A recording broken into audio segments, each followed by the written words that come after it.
За байнгын орон нэгшүүдийн өнөөдрийн амгалан айлтгая. Өнгөрсөн 7 хоногийн улсын хурлын нэгдсэн хуралдаанаар засгийн газрын гишүүнтэй хариуцлага тооцох асуудлаар үндсэн хуулийн цэцээс гаргасан дүгнэлтийг улсын хурал тэр дүгнэлтийг хүлээж авахгүй гэдэг ийм шийдвэрийг олонхороо гаргасан л та.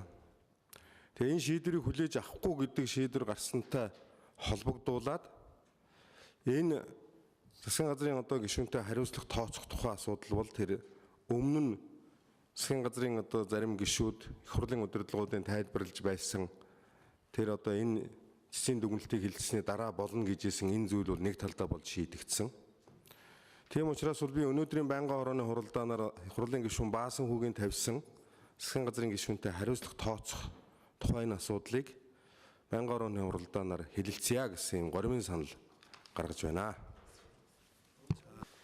Тэгэхээр энэ их хурлын гишүүн Баасан хүүгийн тавьсан асуудал бол үндсэн хуулийн цэцгийн дүгнэлт гарахаас өмнө их хурл тавьсан асуудал л да. Тэгээ өмнө их хурл тавьсан асуудлыг их хурл бол байнгын орооны хурлаар 7 хоногийн дотор шийдэх ёстой байсан. За гэтэл бол үндсэн хуулийн цэцгийн дүгнэлт гарлаа гэдгээр ингээд өдий болтол сар гарan хойшилж байгаа ийм асуудал байна. Тэгээ хууль зүйн талаас нь Тэмүүжин сайд сая бас тайлбарлаж ил байна. Тэгэд энэ асуудлыг их хурл дээр ярихад бас их хурл тодорхой ажлын хэсэг гаргаж шалгалт хийж үзэж тодорхой зүйлүүдийг ярьсан. Үндсэн хуулийн цэцэд засгийн газраас тодорхой хэмжээний хөрөнгө мөнгө өгсөн ийм зүйлүүд ч яригдсан, их эвгүй зүйлүүд ингээд яригдсан.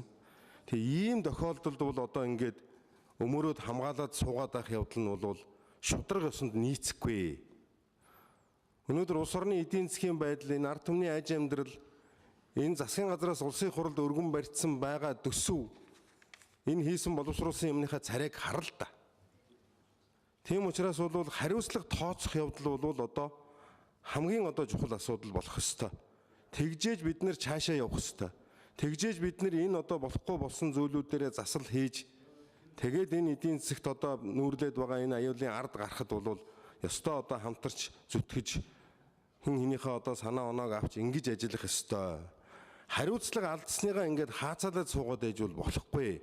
Тийм учраас бол би энэ горимын саналыг байнгын орон дээр хэлэлцүүлье гэдгийг санал хураалга гэдгийг байнгын орон дээр шаардж байна.